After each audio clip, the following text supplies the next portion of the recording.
Hi, my name is Tyann Crook, and I am a co-founder of Brainstorm for Brain Injury. I want to talk today a little bit about how adaptive sports changed the brain injury survivor in my life and their recovery and turnaround. The first thing to know is parenting a child with a brain injury is pretty much the worst thing ever. It makes you face every single fear that no parent should ever have to deal with. Life and death happen more than once. Public embarrassment, that one too. Breaking up with your lifelong friends, creating family discord, bullying, poor behavior, failure in school.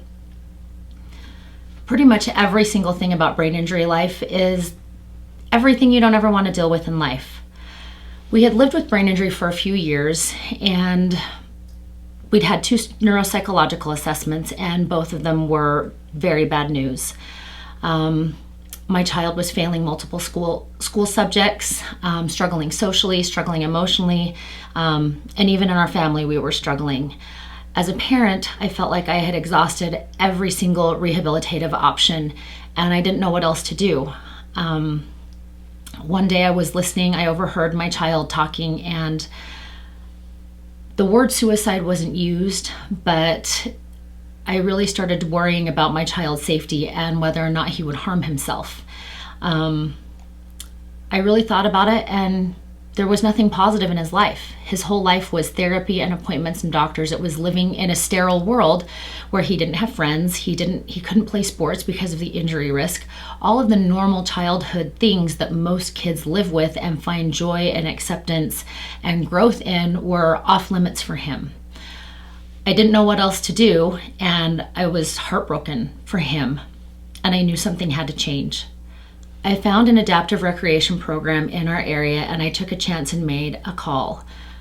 Pretty quickly, we were snowshoeing, and up at the ski resort, my son saw all the people zipping around on skis and snowboards, and that looked really interesting to him. And the instructor that we went to said, "Well, are you interested in trying that?"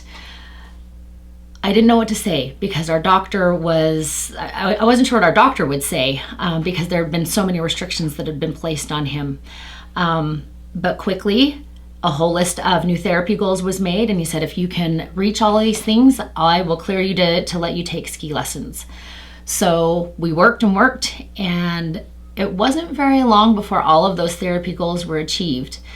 And I was really nervous about making that phone call to set up that ski lesson appointment.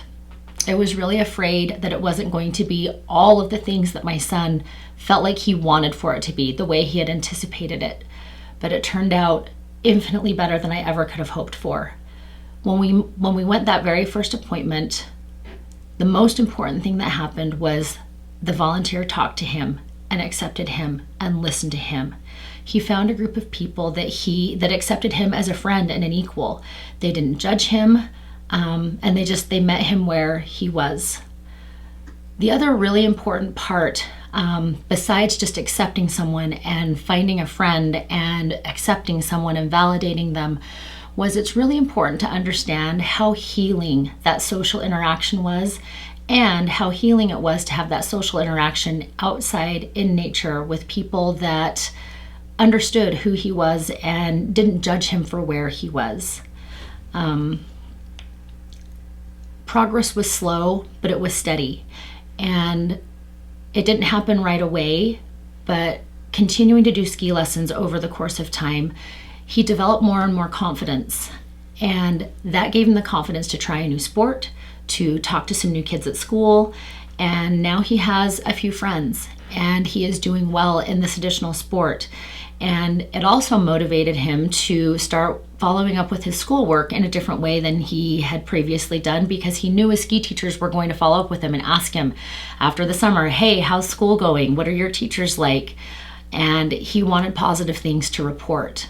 So adaptive sports for us were life-changing. And I hope that this gives you the courage and the hope to investigate options in your area. I don't know what options are out there for you, and if something doesn't exist that you're thinking, oh, this would be a really great thing, maybe that's your cue to start something yourself, and you will be changing lives as well.